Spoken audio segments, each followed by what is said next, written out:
One India one election కార్యక్రమం campaign గురించి ఒకే ఎన్నిక ఒకే దేశం అన్న కాన్సెప్ట్ను విస్తృతంగా ప్రజల్లోకి తీసుకువెళ్లే అంశం గురించి రేపు చెన్నైలో జరగనున్న వర్క్షాప్కి అయితే పవన్ కళ్యాణ్ గారు హాజరు కానున్నారు.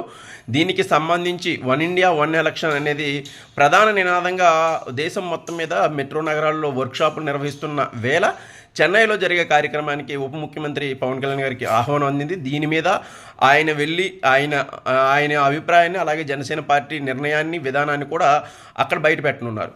So one India one election వల్ల జరిగే ప్రయోజనాలు ఏంటి, దానివల్ల ఎంత డబ్బులు ఆదా చేసుకోవచ్చు మనం, అలాగే ఒకే ఎన్నిక అన్ని రాష్ట్రాల్లో జరగడం వల్ల ఒకే కాన్సెప్ట్, అంటే ఎన్నిక అనేది ఒకే కాన్సెప్ట్గా జరుగుతుంది కానీ విడతలుగా ఇంకా జరగకూడదు అన్న పెద్ద నిర్ణయం మేరకు పవన్ కళ్యాణ్ గారు రేపు వన్ ఇండియా వన్ ఎలక్షన్ వర్క్షాప్లో ఏం చెప్పబోతున్నారు అన్నదైతే కీలకమవుతుంది.